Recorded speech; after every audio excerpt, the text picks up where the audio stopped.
গতকাল যখন বিষয়টা দেখলাম যে বিএনপির একজন নেতা নিকাব নিয়ে একটি কুরুচিপূর্ণ মন্তব্য করেছে, তখন তার এই মন্তব্যের কারণে বাংলাদেশের প্রত্যেকটি মুসলিম নারী তাদের ধর্মীয় অনুভূতিতে আঘাত পেয়েছে। এবং আমি আমার জায়গা থেকে এর প্রতিবাদ জানাতে সামনে এসেছি, কারণ আমরা দেখতে পাই যে বাংলাদেশের সামাজিক প্রেক্ষাপটে নারীরা অনেক কম সামনে আসে। এবং আপনারা এখানে যারা উপস্থিত আছেন তারা নিশ্চয়ই বুঝতে পারছেন যে কেন নারীরা এগিয়ে আসছে না। তো আমি বাংলাদেশের মানুষের কাছে এই বার্তাটাই দিতে চাই যে আমাদের প্রতি যে জুলুমগুলো করা হচ্ছে, যে নির্যাতনগুলো করা হচ্ছে, আমাদের ধর্মীয় স্বাধীনতা সহ আমাদের অগ্রগতির পথে যে বাধাগুলো আছে, সেই বাধাগুলো অপসারণের জন্য আমাদেরকে সামনে এগিয়ে আসতে হবে।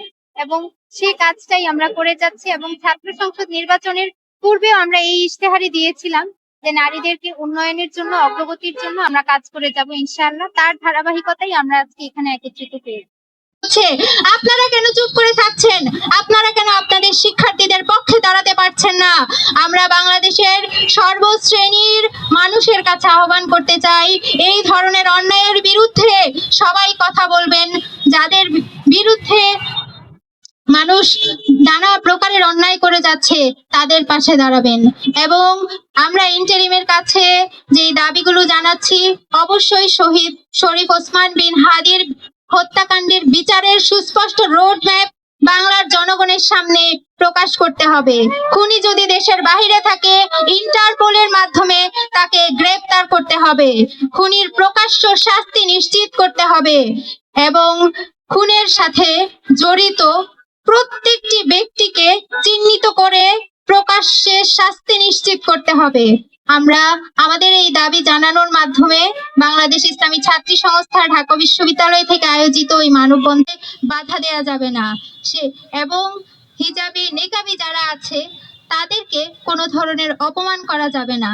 হিজাব নিকাব শুধুমাত্র একখণ্ড পোশাকই নয়, বরঞ্চ মুসলিম নারীর সম্মানের সাথে, ধর্মীয় অনুভূতির সাথে অঙ্গাঅঙ্গি ভাবে জড়িত। যখন হিজাব নিকাব নিয়ে কটূক্তি করা হয়, তখন আমাদের ধর্মীয় অনুভূতিতে তা তীব্রভাবে আঘাত হানে। আমরা সুস্পষ্ট করে বলতে চাই, হিজাব নিকাব আমাদের পোশাকের স্বাধীনতা, আমাদের ধর্মীয় স্বাধীনতা। এবং এই ধর্মীয় স্বাধীনতা, আমাদের ধর্মীয় অনুভূতিতে, আমাদের পোশাকের স্বাধীনতায় যখন কেউ আঘাত হানবে, আমরা চুপ করে থাকবো না। আমরা অব্যাহতভাবে এর প্রতিবাদ করে যাব।